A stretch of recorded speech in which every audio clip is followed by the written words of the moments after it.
Truck art کیا ہے اور یہ اس کی ہسٹری کیا ہے؟ ہسٹری تو اس کی کافی پرانی ہے. اس کو وہیکل آرٹ مختلف دور و ادوار میں لوگ اپنی گاڑیاں سجاتے رہے, مختلف انداز میں, مختلف قسم کے رنگوں سے سجاتے رہیں. اور پاکستان میں جب ٹرک آنا شروع ہوئے اس سے پہلے گھوڑا گاڑیوں پہ اور مختلف چیزوں پہ یہ کام آپ کو نظر آئے گا. مختلف ثقافتوں میں, ہمارے موہنجو داڑو کی, ہڑپا کی اور ٹیکسلا کی تہذیبوں میں آپ کو یہ نظر آئے گا.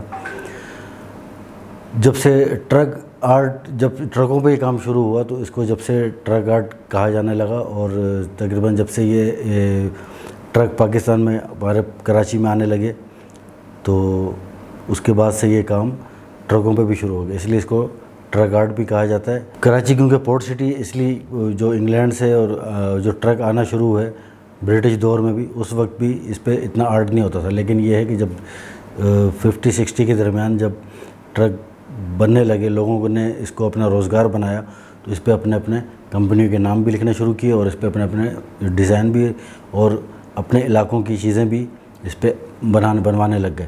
اور آج بھرپور طریقے سے لوگ اپنے اپنے علاقوں کی چیزیں بنواتے ہیں اور اپنے اپنے نام لکھواتے ہیں. مختلف شاعری وغیرہ اس میں ہوتی ہے, مختلف شاعروں کی, گمنام شاعر بھی ہوتے ہیں, اور اپنے دل کا اظہار بھی ٹرک ڈرائیور کر رہے ہوتے ہیں, اور ٹرک اونر اپنے دل کا اظہار کر رہے ہوتے ہیں, اپنا مقصد بیان کر رہے ہوتے ہیں, اپنی غصہ بھی نکال رہے ہوتے ہیں, اپنی غم کا بھی اظہار کر رہے ہوتے ہیں.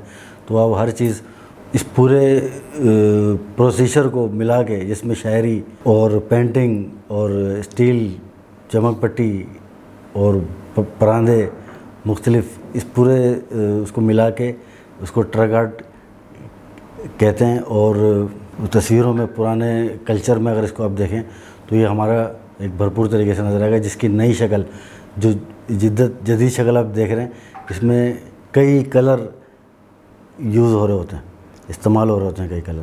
اور یہ ہمارے ملک کی یہی رنگ ہمارے ملک کی پہچان بن چکے ہیں, جو پوری دنیا میں آپ کو نظر آ رہے ہیں.